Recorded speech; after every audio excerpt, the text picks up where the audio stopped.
د واک تلویزیون قدرمنو لیدونکو سلام، وخت مو په خیر. ستاسو پام راګرځوم د شپږو بجو مهمو او وروستیو خبرونو ته. په پیل کې هم د مهمو خبرونو سرټکي. د یوناما وروستیو څرګندونو ته د اسلامي امارت غبرګون.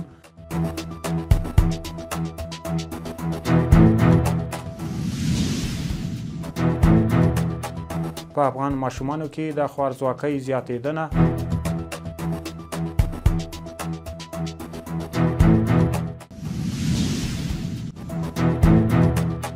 هلمند کې د اوړو د تولید د نوې فابریکې پرانیستل کېدل.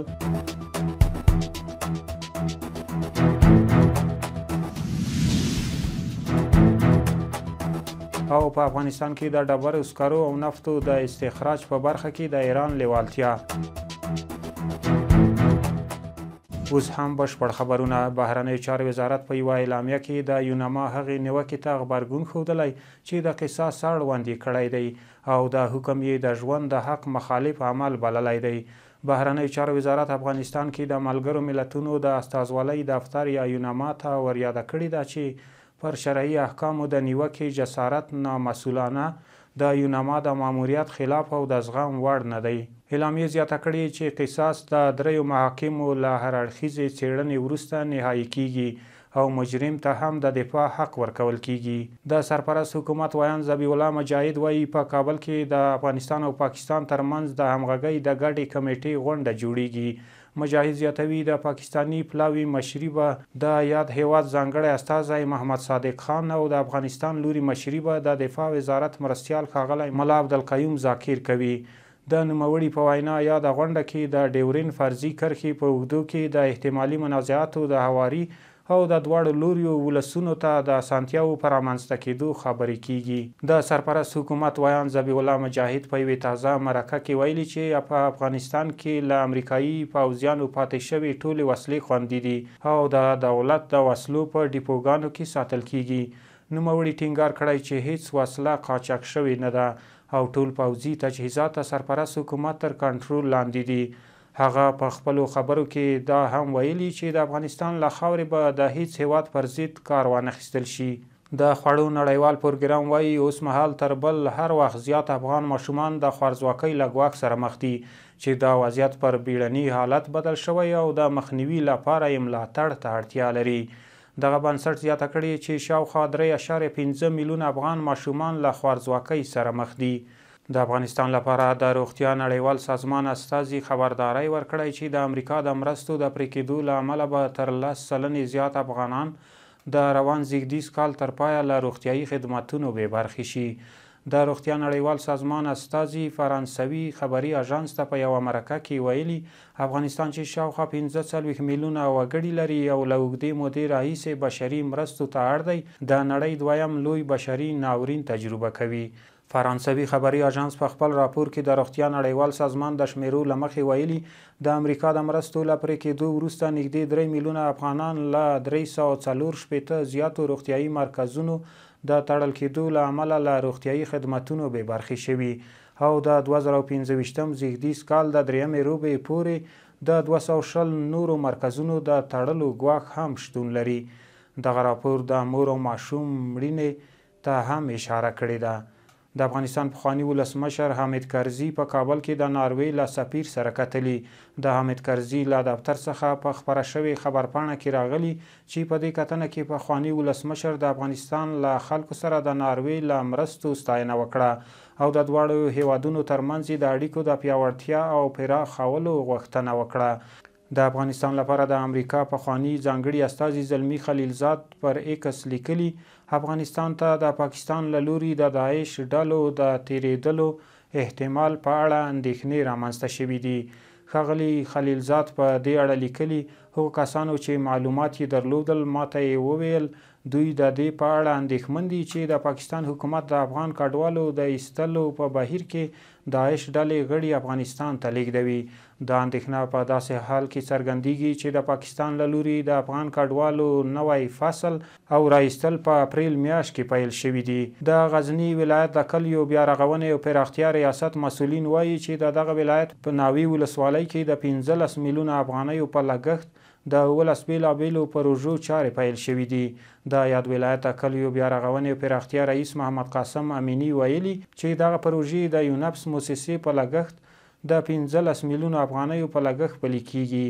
د نوموړي په وینا په دغه پروژو کې د محافظوي دیوالونو، پلونو او سړکونو د بیا رغولو چارې شاملې دي چې چارې به یې د 6 میاشتو په موده کې بشپړې شي.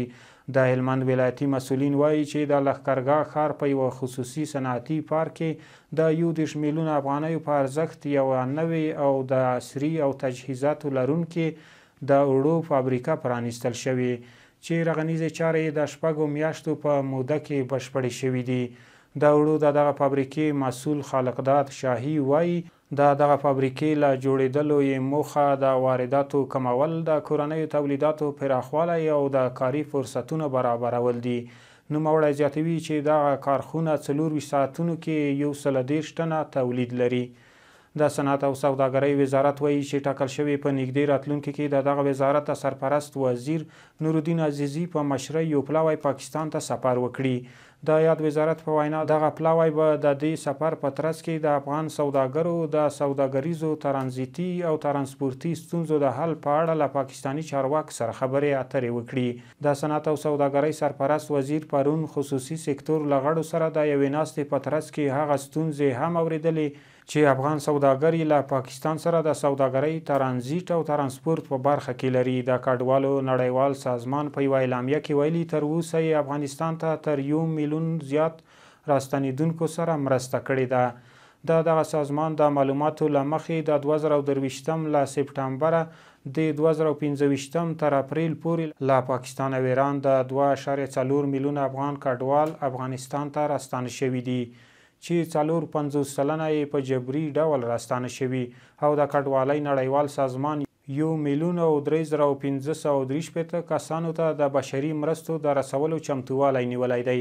د کډوالۍ نړیوال سازمان ویلي د اپریل له لومړۍ تر 14 پورې نږدې 80,000 کسان د تورخم او سپین بولدک له لارو افغانستان ته راوښتي چې شاوخوا 10,000 کسانو ته یې مرسته رسیدلې ده. د ټولنیز امنیت تړون سازمان ویلي د افغانستان له سرحدي ولایتونو چې له منځنۍ اسیا هیوادونو سره پوله لري د امنیتي ګواښونو په اړه اندېښمن دي. دغه سازمان د منشي دفتر ویاندې د ایزوستیا ورځپاڼې ته ویلي دغه سازمان له افغانستان سره پر ګډې پولې د زیاتېدونکو ګواښونو له امله د ترهګرۍ او نشه یي توکو سره د مبارزې لپاره د سیمه ییزې همکارۍ پراختیا ته اړتیا لري. هغه زیاته کړې تاجکستان چې له افغانستان سره 1400 کیلومتره پوله لري د امنیت په تامین کې مهم رول لري او دغه هیواد چمتو دی چې د تاجکستان افغانستان د پولې د امنیت ټینګښت لپاره د امنیت تړون سازمان د تقویتي پروګرام لومړی پړاو پیل کړي. ایران د افغانستان په شمال کې د ډبرو سکرو او نفتو کانونو د استخراج په برخه کې همکارۍ ته چمتووالی ښودلی. د افغانستان په شمال زون کې د ایران سرکونسل د سرپل له سرپرست والي محمد ظریف مظفر سره په کتنه کې د اقتصادي، فرهنګي، بنسټیزو او بشرپاله همکاریو پر پراختیا ټینګار کړی. د ایران سرکونسل زیاته کړې چې ایران چمتو دی د افغانستان په شمال کې د ډبرو سکرو او نفتو کانونو د استخراج او د درملو د تولید فابریکو د جوړولو په برخه کې له افغانستان سره همکاري وکړي. او وروستی خبر مو هم دا چې د سوریې دولتي رسنیو راپور ورکړی چې د دغه هیواد د موقت حکومت مشر احمد الشاره د 2 اړخیزو اړیکو د پیاوړتیا په موخه قطر ته تللی. خبر زیاتوي د دواړو هیوادونو مشرانو په دې لیدنه کې د 2 اړخیزو اړیکو په ځانګړي ډول د سیاسي او ډیپلوماتیکو اړیکو په پراختیا خبرې کړي دي.